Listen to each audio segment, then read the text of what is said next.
She sent me a message. After a year away, I've had enough fun. Now I'm ready to be a wife again. She went pale, white as a sheet, when she saw who had opened my door. I'm Tomas. I'm 50 years old. My wife, Elena, disappeared one day just like that. She left a sticky note. I need to find myself. Don't wait up, with a smiley face emoji. When I checked our accounts, $80,000 was missing, transferred 3 days prior. I called her 40 times that first day. All calls went straight to voicemail. By the second day, her phone was disconnected.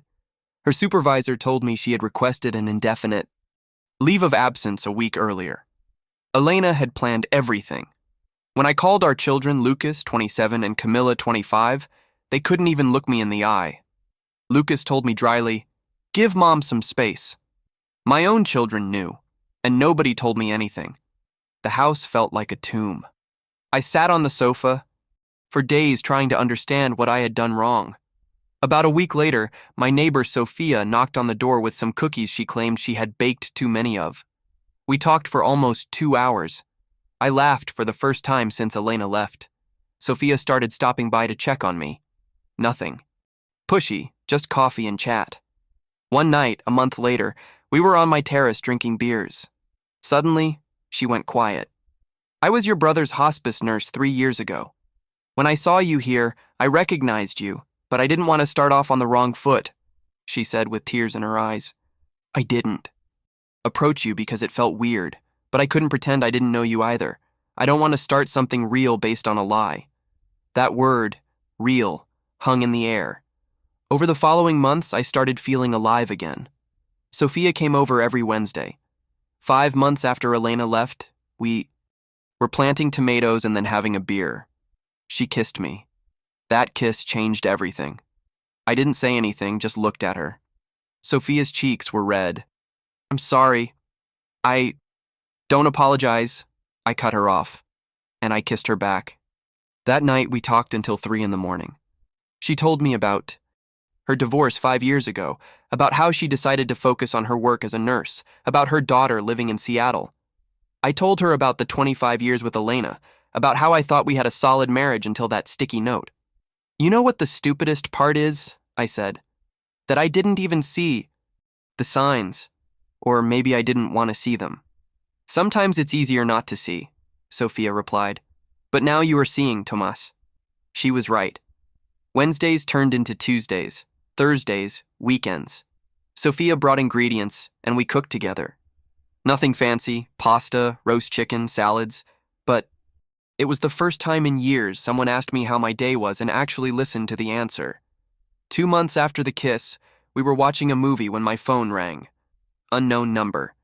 Tomas, it's Elena's mom. I tensed up. Sophia paused the movie. What do you need, Clara? I just wanted to know how you are. It's been 7 months.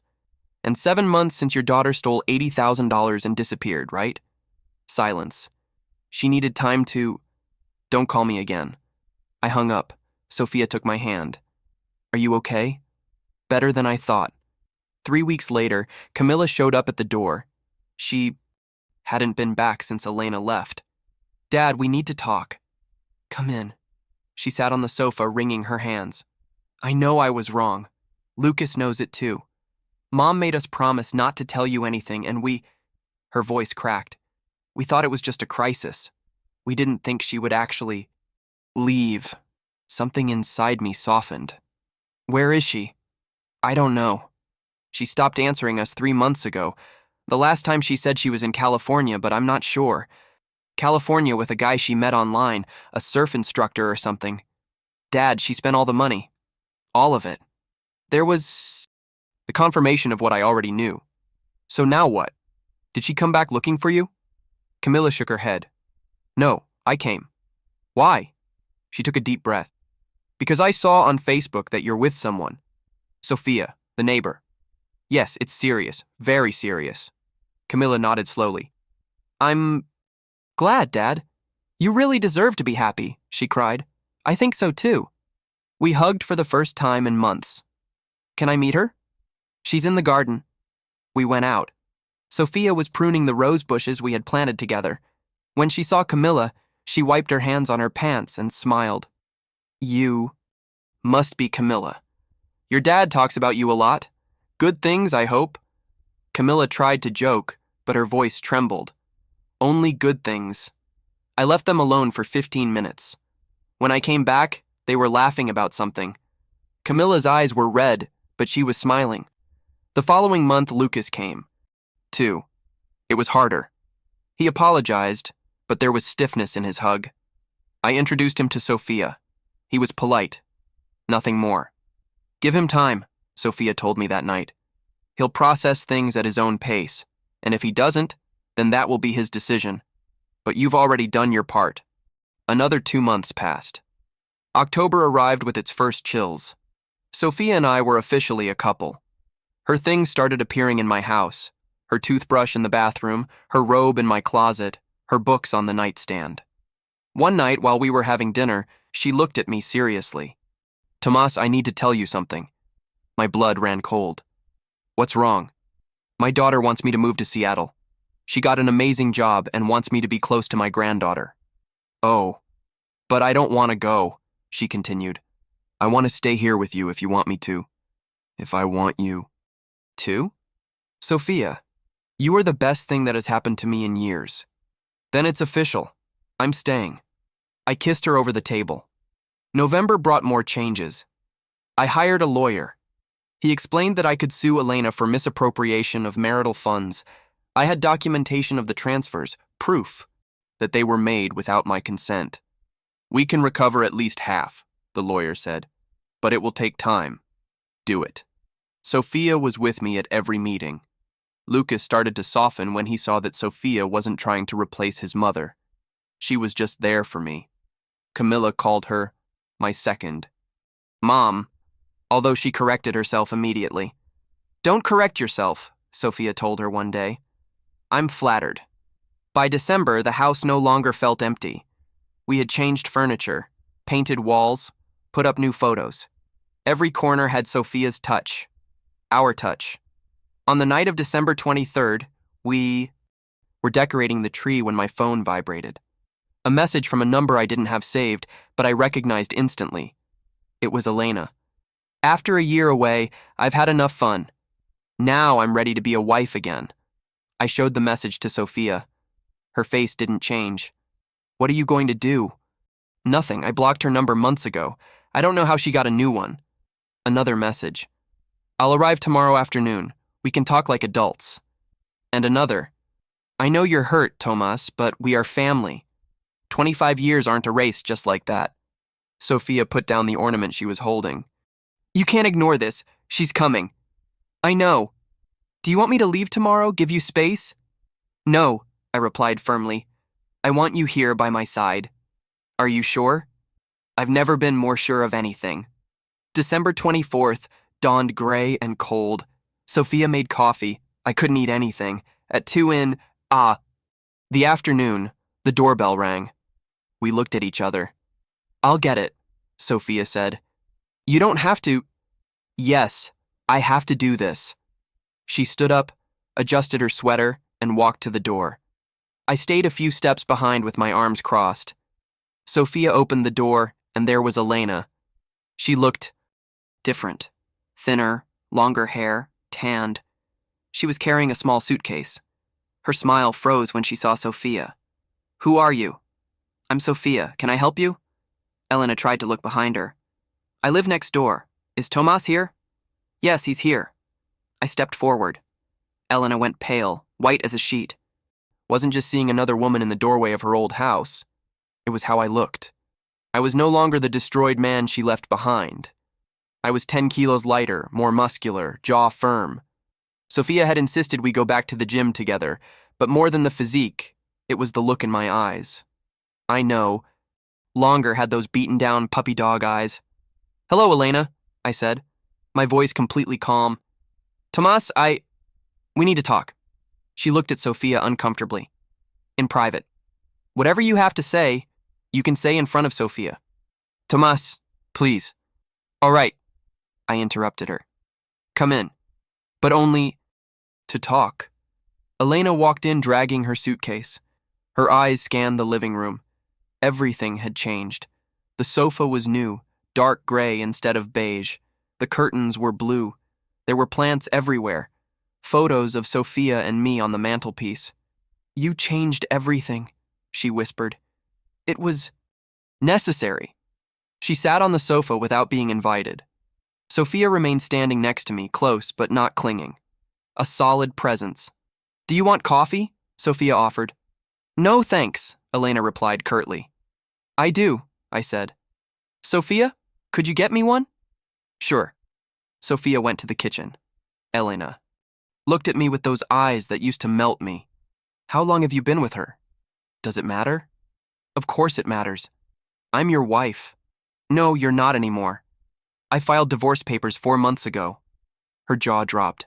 "What?" "No, nobody notified me." "Because you changed your address, your number, you disappeared. The lawyer published the notices in the newspaper as required by law. You had time to respond. You didn't. Tomas, did you spend the $80,000? Silence. "Answer me." "Yes," she admitted quietly. "On what?" "On living. On finding myself with the surf instructor." She turned red. "Camilla has a big mouth. Camilla is worried about you, although I don't know why she should be after what you did to her." "I didn't do anything to her. I just needed space." "You stole money from our joint account, disappeared without warning, and involved our children in your lies. That's not needing space, that's abandonment." Sophia returned with the coffee, handed it to me, and sat on the arm of my chair, her hand resting gently on my shoulder. Elena looked at both of us, and something in her expression changed. She was no longer the confident woman who rang the doorbell. "Tomas, I made a mistake," she said with a trembling voice. "A big mistake. But 25 years together must mean something. We can go to therapy, start over. Not because of her." She pointed at Sophia. "Are you going to throw away 25 years for a fling?" "It's not a fling," I replied. "And I'm not throwing anything away. You threw it away when you left." Elena stood up abruptly. "Where am I going to stay? This is my house, too." "It was your house, not anymore. I did the legal separation of assets 6 months ago.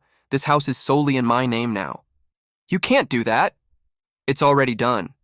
You have the documents waiting for you at the lawyer's office." "This is ridiculous. I'm going to fight this." "Fight all you want. You won't win." She stood there shaking with rage and helplessness. For the first time in a year, I really saw her. A 48-year-old woman who bet everything on a fantasy. And lost. "You can stay at a hotel tonight," I said. "Tomorrow we can talk calmly about the terms of the divorce." "Calmly? After all this?" "Yes, calmly, because I am already calm, Elena. I've already gone through the pain, the anger, the confusion. I reached the other side, and on that other side, you aren't there." Sophia squeezed my shoulder gently. Elena noticed. "Does she know everything about you?" Elena asked with venom. "Your flaws, your quirks, how boring you are." "Yes," Sophia replied calmly. "I know he likes black coffee, hates romantic comedies, snores when he sleeps on his back. And I love him anyway." The word love floated in the air. It was the first time we said it out loud. Elena took her suitcase. "This isn't over, Tomas." Yes, it is." She left, slamming the door. The noise echoed through the house, and then silence. Sophia and I sat motionless. Finally, she spoke. "Are you okay?" "I'm perfect." And it was true. Elena came back the next morning. She rang the doorbell at 9. This time I opened it. "We need to talk for real," she said. "Come in." She entered without the suitcase. She was wearing jeans and a wrinkled blouse. Nothing like the impeccable woman I knew. She sat on the sofa. I remained standing. "Where is your girlfriend?" "At work. She's a nurse, day shift." "How convenient." "What do you want, Elena?" She took a deep breath. "I want to come back. I want us to try to fix this." "There is nothing to fix." "Tomas, please. I made a horrible mistake, I know, but I can make up for it. We can go to couples therapy, take a trip, start over." "With what money? With the $80,000 you spent on a surfer?" She turned red. "It wasn't just on him. Oh no? On what else? On living. I rented an apartment in Venice Beach. I bought clothes, went out to eat. I wanted to feel young again. You are 48 years old. You aren't young anymore. Neither are you. But there you are, playing house with a neighbor. Sophia isn't a game, it's real. Real? You've known her for less than a year. I know her better than I knew you in 25 years. That hit her. She stayed quiet for a moment. What does she have that I don't? Honesty, loyalty, respect. I respected you for 25 years. Lie. If you respected me, you wouldn't have planned your escape for weeks without telling me anything.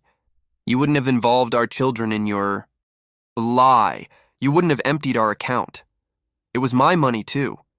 It was our money for emergencies, for retirement, not to finance your midlife crisis. She stood up abruptly. You know what, Tomas? You were always like this. Cold, calculating. You never understood what I needed. You're right. I didn't understand that you needed to rob and abandon me. My mistake. I didn't abandon you. I just needed time. A year isn't time, it's abandonment. She walked to the fireplace mantel, touched a photo of Sophia and me at the lake. Do you love her? Yes. More than I loved myself, Elena. I don't feel anything for you anymore. Neither love nor hate. Nothing. I saw her eyes fill with tears. Part of me, a small part, felt pity, but I crushed it. The guy from California left you, didn't he? She nodded without looking at me. 2 months ago. He met someone younger. How old was she? 32. I couldn't help but laugh. It was a short, bitter laugh. What? She asked, defensively.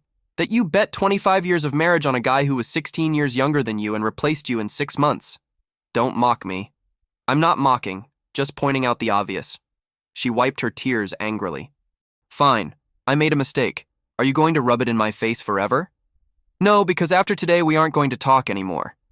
Tomas, the lawyer has the papers ready. You can sign them today. I'll give you $15,000 as a settlement. $15,000?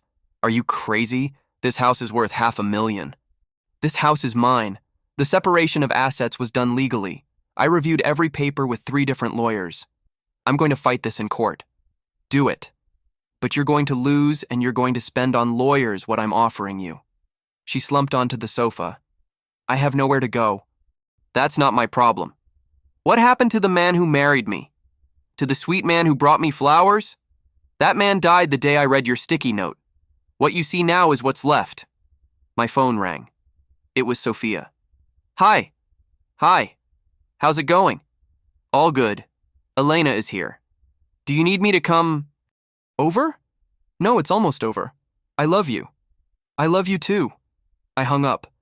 Elena was looking at me with disbelief. You tell her I love you? Just like that, over the phone. Yes, every day. We never... Exactly. Never. She stood up and walked to the door. I'm going to sign the papers, but I want $25,000. $15,000 and that's my final offer. $20,000. $15,000 or nothing. She clenched her jaw. Give me the lawyer's number. I wrote it on a piece of paper. She took it without looking at me. Do the kids know you're with her? Yes, Camilla adores her. Lucas is getting there. Great. So I already have a replacement even with my children. She's not a replacement. She's someone who was there when you weren't. I opened the door. She turned one last time. Is there anything at all I can do to make you reconsider?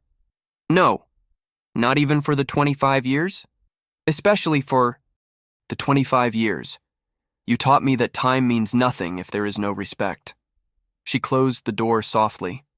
This time there was no slam. I sat on the sofa, looked around. This house was mine. Now every piece of furniture, every photo, every plant. Sophia and I had made it ours. The doorbell rang. Again. I sighed and opened it. It was Camilla. Is she gone? Yes. How did you know she was here? She texted me last night. She wanted me to intervene for her and I said no, that you deserve to be happy. I hugged her tight. Thank you, daughter. Did she sign the papers? She's going to sign today. Good, Because Sophia invited me to dinner on Friday and I said yes. I smiled. Really? Yes. She said she's making lasagna and that I can bring my boyfriend. You have a boyfriend? For 3 months now. I hadn't told you because, well, everything was weird. It's not weird anymore. No, not anymore. Camilla stayed for an hour. We talked about everything. Her job, her boyfriend, her plans. For the first time in a year, I felt like I had my daughter back. When Sophia arrived that night, I told her everything. She listened without interrupting. How do you feel? She asked. Liberated, no guilt, nothing. Good, because tomorrow we're going to buy a ring. I froze. What? A ring for me. You are going to ask me to marry you, Tomas, unless you don't want to. Yes, I want to, but I thought it was too soon. Tomas, I'm 52 years old. I don't have time to waste. I love you. You love me. Why wait? She was right, as always. Okay, tomorrow we buy the ring. She kissed me deeply. And for the record, I want a small wedding, just close family. Will Lucas come? He will. I'll give him time, but he will come. That night, I slept better than I had in months. Elena had signed my death sentence a year ago. Without knowing it, she had given me my life back. The next day, I received an email from the lawyer. Elena had signed. She accepted the $15,000. The divorce would be final in 3 months. I showed the email to Sophia. It's over, I said. No, it's just beginning, she replied, smiling. And she was right. Lucas showed up 3 days after Elena signed the papers. He arrived unannounced. Sophia and I were preparing dinner when the doorbell rang. It's Lucas, I said, looking out the window. Do you want me to leave? No, stay. I opened the door. Lucas brought a bottle of wine. Hi, Dad. Hi, son. Come in. He entered and gave the bottle to Sophia. Hi, Sophia. I brought this for dinner. She smiled, surprised. Thank you, Lucas. We're just making roast chicken. Sounds good. He sat in the living room. I sat opposite him. What happened? Mom called me. She says we betrayed her. And what did you say? That she betrayed us first. She got mad. Hung up. Sophia poured 3 glasses of wine and sat with us. Lucas, you don't have to pick sides, she said softly. I already chose, Lucas replied. I chose my dad. I should have done it a year ago. I looked at him. His eyes were red. You were confused. You both were confused. That's no excuse. We left you alone when you needed us most. It's in the past. No, it's not. I need to tell you something. He took a deep breath. Mom asked me to withdraw money from my account for her. 2 weeks ago. How much? $5,000. Did you say no? Yes. And what did she say? That I was selfish, that she raised me, that I owed her that and more. Sophia squeezed my hand under the table. You did well to refuse, I said. Then Camilla called me. Mom asked her for money too. $3,000. Camilla didn't give it to her either. Where is Elena now? I don't know. Camilla says she's in a motel near the airport. She's thinking of leaving, it seems, but first she wants to see both of us. She says she needs to explain her side. Are you going to go? Lucas looked me straight in the eye. Only if you say it's okay. You don't need my permission. Yes, we do. Because if we go, she's going to badmouth you. She's going to try to turn us against you again. Then don't go. Are you sure, Lucas? Your mother made her decisions. You have to make yours, but I'm not going to ask you to hate her. She is your mother. She was our mother, Lucas corrected. The mother we knew wouldn't have done this. Sophia stood up. I'm going to check the chicken. You guys keep talking. When she left, Lucas leaned forward. Dad, are you really going to marry her? Yes. When? We haven't set a date. Yet, but soon. Can I be your best man? I was speechless. Lucas smiled for the first time that night. I thought you would ask Uncle David. Uncle David lives in Texas. You are my son. I want it to be you. Then yes, I'll be your best man. We hugged. It was the first real hug we had given each other in a year. I love you, Dad. I love you too, son. We had dinner, the 3 of us. Lucas asked Sophia about her job, about her daughter in Seattle, about how we met. She answered everything honestly. Does it bother you that my dad is divorcing my mom? I can't judge what I didn't live through, Sophia replied. I just know that when I met your dad, he was destroyed, and now he is whole again. Thank you for taking care of him. I don't take care of him. I love him. Lucas nodded. It shows. When we finished dinner, Lucas received a call, stepped away to answer. He came back, looking serious. It was Camilla. Mom is at her apartment. She showed up crying, asking to stay there. Did Camilla let her in? Yes, but she asked me to come over. She says Mom is in a very bad state. Go, but be careful. Do you want to come? No, this is between you and her. Lucas left. Sophia. And I cleared the table in silence. Did I do wrong by not going? I asked. No. Elena needs to face the consequences alone, but she is the mother of your children and you are their father. You already did your part. The rest depends on them. She was right. 2 hours later, Lucas called me. Dad, you need to know something. Tell me. Mom told us that you kicked her out of the house, that you told her if she left not to come back, that you forced her to leave. That is a lie. We know. Camilla showed her the sticky note you kept. Mom became hysterical. What happened next? We told her. The truth. That we saw how she destroyed you. That we saw how Sophia helped you rebuild yourself. That we aren't going to choose her over you anymore. And her? She cried. She said she made a mistake. That the guy from California used her. That she spent all the money on nothing. That she feels old and lonely. Lucas, Dad, I know it sounds sad and part of me feels pity, but the bigger part is angry because she chose this. Nobody forced her. Where is she now? In Camilla's guest room. Tomorrow she'll look for an apartment. She says she's going to stay in the city to be close to us. How do you feel about that? Honestly, I don't know. But what I do know is that we aren't going to let her manipulate us again. I'm glad to hear that. I love you, Dad, and I'm going to be in the front row at your wedding. Thank you, son. I hung up and told Sophia everything. The kids are growing up, she said. They were already grown. They just needed to see the truth. And you, how do you feel? Good. Elena can stay in the city or leave. It doesn't matter anymore. She is no longer my problem. Sophia hugged me. Tomorrow let's go look at venues for the wedding. Do you have ideas? A small ceremony in the garden, just family and close friends. 50 people max. Sounds perfect. Shall we tell your brother? Yes, David will want to come. And your mom. She's in the nursing home. She has advanced dementia. She won't understand.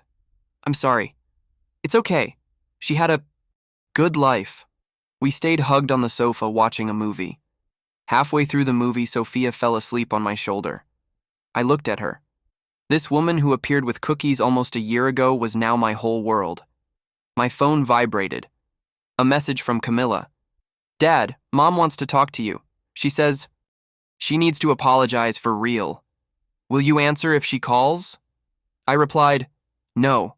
We already talked about everything necessary. Tell her to move on with her life. I already moved on with mine. 3 dots appeared. Disappeared. Reappeared. I understand. I love you, Dad. See you Saturday to pick flowers for the wedding. I love you, daughter. I turned off the phone. Sophia moved on my shoulder. Everything okay? She murmured, half asleep. Everything perfect. And it was. The lawyer called me on a Tuesday morning. Tomas, I have good news. We located the accounts where Elena deposited the money and there is $42,000 left. We can recover it via court order. How long will it take? 3 weeks, maybe 4. Do it. I hung up and told Sophia while we were having breakfast. $42,000? She asked, surprised. I thought she had spent it all. Me too. What are you going to do with that? Money? Half for our retirement fund, half for the kids. $10,000 for Lucas, $10,000 for Camilla. Don't you want to keep it all? No. The kids lost their mother because of that money. At least let them get something good out of this. Sophia kissed me. That's why I love you. 2 days later, Camilla called me crying. Dad, Mom is in the hospital. My blood ran cold. What happened? She tried to hurt herself. She took pills. Lucas found her in time. Where are you? General Hospital. I'm on my way. Sophia drove. We didn't speak the whole way. My head was chaos. We arrived at the hospital. Lucas and Camilla were in the waiting room. Camilla ran to hug me. Thank you for coming. How is she? Stable. They pumped her stomach. She's going to be okay. Can I see her? Lucas shook his head. She doesn't want to see you. She told the doctor only family. I am. Family. I was married to her for 25 years. Dad. Camilla touched my arm. She said family who supports her. Not you. That hurt more than I expected. Sophia stayed with me in the waiting room. An hour later, the doctor came out. Family of Elena? Us, Lucas replied.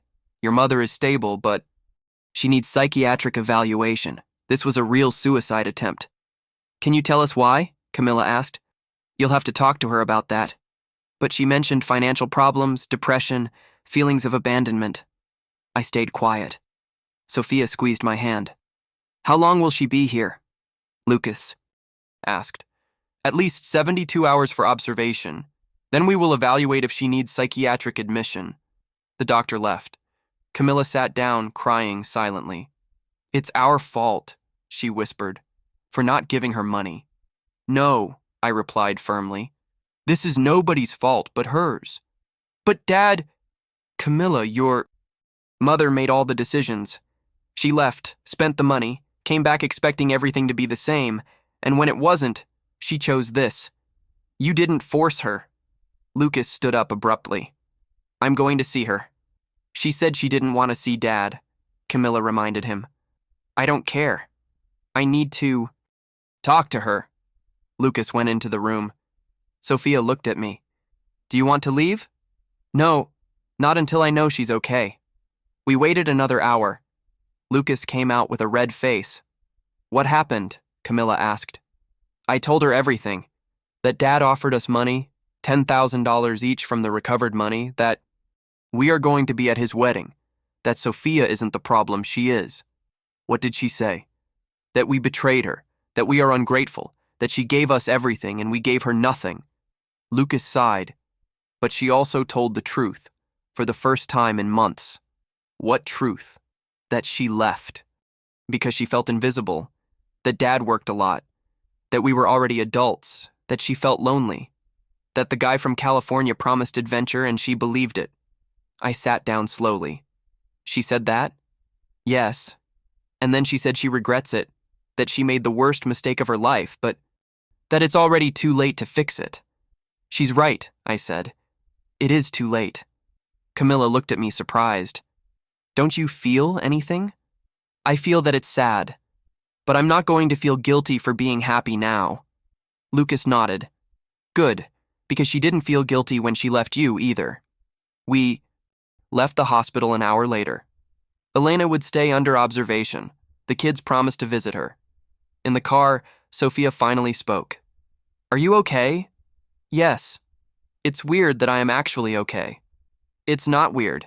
It's healing. That night, I received the email from the lawyer. The court order was approved. The $42,000 would be transferred in 5 business days. I showed the email to Lucas when he got home that night. Here, $10,000 for you. Dad, you don't have to. Yes, I do. Your mother chose to leave. I choose to give you this. Thanks. How is she? Better. I spoke to the psychiatrist. She needs intensive therapy, maybe medication. She definitely can't live alone for a while. Where is she going to stay? That's what I wanted to talk to you about. Camilla and I can take turns, 1 month with each of us until she stabilizes. Are you sure? It's our mother. We can't abandon her even though she abandoned us. You are a good son. I learned from the best father. We hugged. The next day, Sophia and I went to see the venue for the wedding, a small garden with a white pergola. Simple. Perfect. This is it, Sophia said. Are you sure? Completely. We booked it for 2 months later, April, spring. When I told Camilla, she cried with happiness. I'm going to help plan everything. Are you sure? With your mom and everything? Dad, Mom made her decisions. I am making mine, and I choose to celebrate you. I love you, daughter. I love you too. That night, Sophia and I were on the sofa when my phone vibrated. A message from Elena from Camilla's number. I know you don't want to talk to me. I just want you to know I'm sorry for everything. I wish you happiness with Sophia, truly. I showed the message to Sophia. Are you going to reply? No. There is nothing to say. Not even thank you? Especially not thank you, because I don't need her blessing to be happy. Sophia smiled. Well said. I blocked the number, this time forever. The money arrived in my account 3 days later. I transferred $10,000 to Lucas, $10,000 to Camilla, $20,000 to our joint account with Sophia. The last $2,000 I donated to a women's shelter. Why there? Sophia asked. Because Elena isn't the only woman who made bad decisions. Some need real help. She had options, others don't. Sophia kissed me. That's why I love you, always. And in that moment, I knew I had won. Not against Elena, but against the version of myself that broke a year ago. That man died. This man lived. Sophia got out of the hospital 2 weeks after her last night shift. I was waiting for her in the car with the ring in my pocket. Ready to eat? I asked. I'm starving. We went to her favorite restaurant, Italian, small. We sat on the terrace, ordered pasta and wine. When the food arrived, I took out the ring. Sophia? She looked at the box, her eyes filled with tears. Tomas, will you marry me? I already said yes weeks ago. Now it's official. I opened the box. A white gold ring with a simple diamond. Nothing extravagant, exactly how she wanted. It's perfect, she whispered. Is that a yes? Yes, 1,000 times yes. I put the ring on her. It fit perfectly. The tables around us applauded. Sophia laughed and cried at the same time. I love you, I said. I love you too. That night we posted a photo on Facebook, just the photo of her hand with the ring. Simple caption, she said yes. The comments exploded. Friends, family, Sophia's co-workers, everyone congratulating. Lucas commented, Congratulations, Dad and Sophia. Love you guys. Camilla commented, The best stepmom in the world. I can't wait for the wedding. And then among the comments, one from Elena from her reactivated account. How fast you forget 25 years? Sophia saw it before me. Do you want me to delete it? No, let everyone see who she is. 3 people replied to Elena's comment, defending me. One was my brother David. Another was Sophia's sister. The third was our next-door neighbor. Elena deleted her comment an hour later. The next day, we were in the garden planting new flowers when a car I didn't recognize appeared. Elena got out. We need to talk, she said directly. There's nothing to talk about, I replied without getting up. I saw your post, the ring. Don't you think it's disrespectful? I only left a year ago. You left. I moved on. That isn't lack of respect, it's survival. Sophia stood up and dusted the dirt off her hands. Elena, I think you should go. I'm not going to take orders from you in my own house. This isn't your house, I said, standing up too. It's the house where I raised my children and you abandoned it just like you abandoned all of us. Elena came closer. Her eyes were red. You know what, Tomas? You're right. I made mistakes, but you did too. You worked all the time. You never paid attention to me. I felt invisible. I worked to keep this house, to pay for the kids' universities, for the retirement we planned together. And what good did it do? You were never there. I was there every night, every weekend, every birthday, every Christmas. Where were you last year? On my birthday? On Christmas? She went quiet. Exactly. You were with your surfer spending our money. You already got the money back. That doesn't erase what you did. The next-door neighbor, Martha, came out of her house. Everything okay, Tomas? Yes, Martha. Thanks. Because if you need me to call someone... Elena looked at her furiously. He doesn't need anything. This is private. Nothing is private when you scream in the street, Martha replied. And we all know what you did. You should be ashamed. Another neighbor, Carol, came out too. Martha is right. Tomas is a good man. He doesn't deserve this. Elena looked around. More neighbors were coming out of their houses. Mr. Kim from the corner, the young couple from the end of the street, everyone looking at her. You can't be serious, Elena said. Very serious, Mr. Kim replied. Sophia organized the drive for the animal shelter. Tomas fixes the kids' bikes for free. You two are part of this community. You are not. Elena turned to me. Did you tell them everything? I didn't have to. They saw you leave. They saw me stay. They drew their own conclusions. This is ridiculous. No, Sophia intervened calmly. This is consequence. You made decisions, now live with them. Elena took a step towards Sophia. Shut up. You know nothing about our marriage. I know that Tomas cried for weeks. I know he lost Tenki because he couldn't eat. I know. Your children had to lie to him because you asked them to. That I know. You have no right. I have every right because now I am his fiancée, and I am going to be his wife. She showed her hand. It also had a simple white gold ring. We're getting married in April. You are not invited. Elena stared at the rings.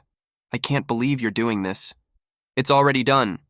Martha applauded, then Carol, then Mr. Kim. All the neighbors applauded. Elena got into her car crying. She sped off and left. The neighbors approached.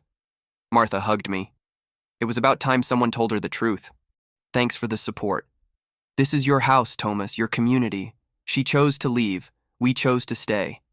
That night, Lucas called. Dad, Mom called me crying. She says you humiliated her in front of the neighbors. I didn't humiliate her. She humiliated herself. I know. I just wanted to let... You know she's moving. She found an apartment on the other side of the city. How is she? Better. Therapy helps, but she's still angry with you. She can be angry. It's not my problem anymore. Good, because Camilla and I already picked our outfits for the wedding. Really? Yes, navy blue as...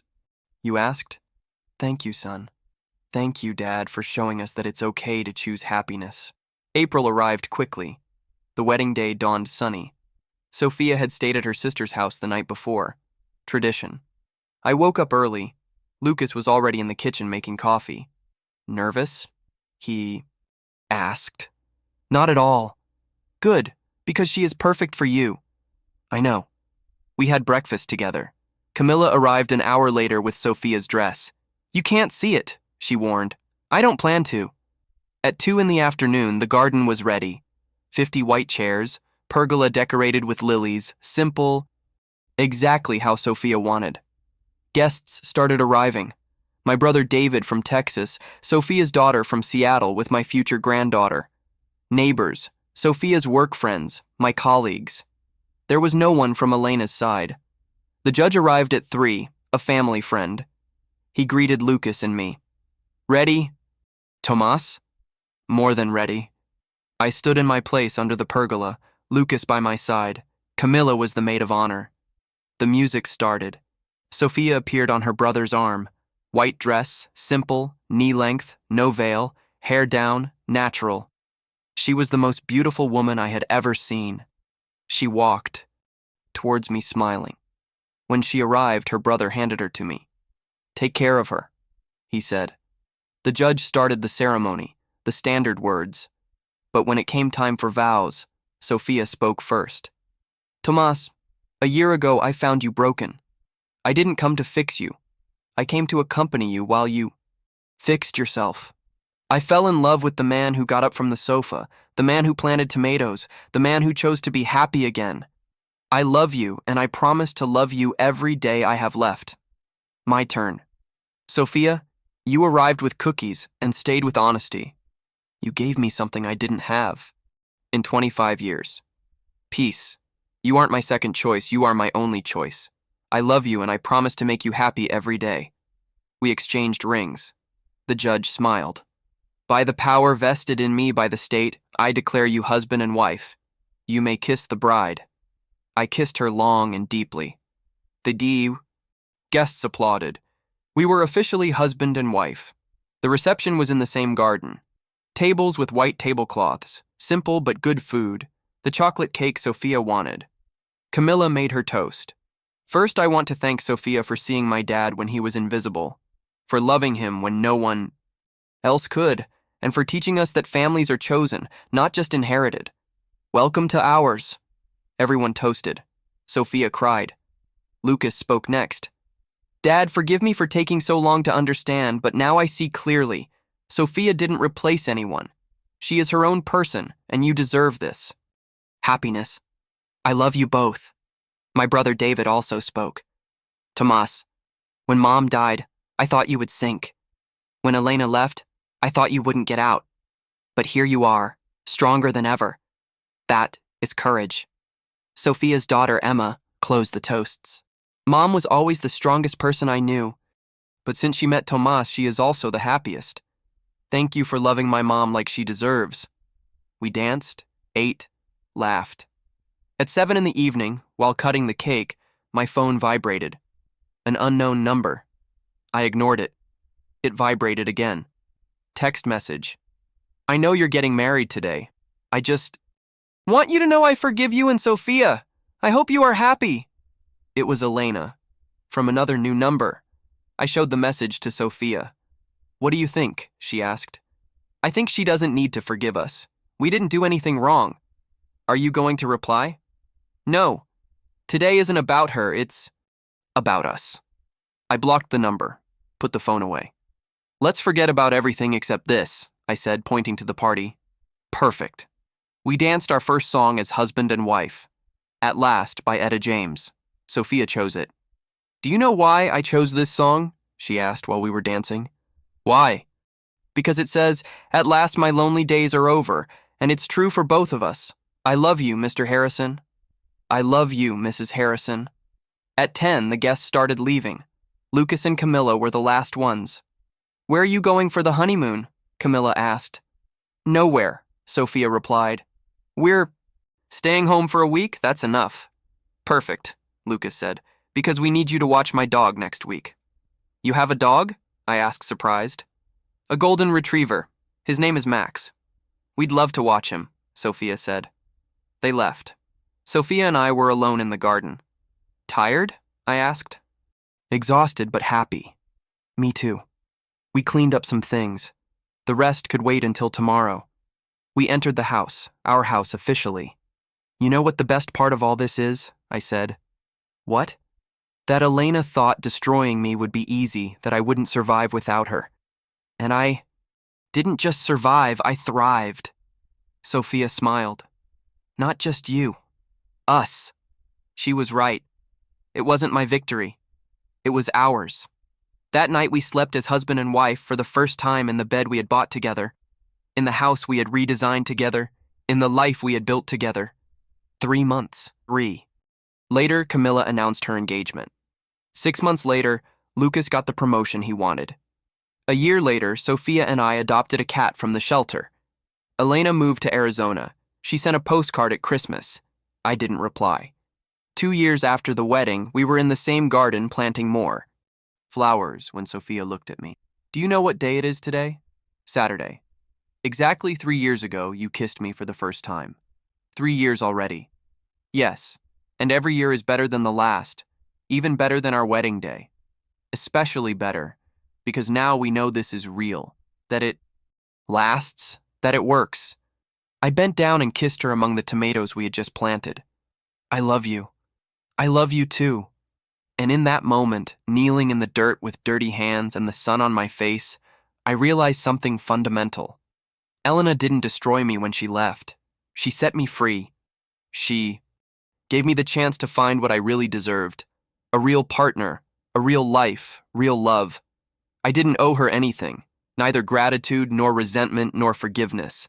I owed her indifference because she didn't matter anymore. My life was here, with Sophia, with my children, with my community. This was my victory. Not revenge, not justice, just the simple happiness of having chosen to move on. Did you enjoy this story of overcoming betrayal? Often, the end of something is just the beginning of something much better. If you also believe in second chances, subscribe to the channel and hit that like button. Let us know in the comments, what would you have done in Tomas's shoes?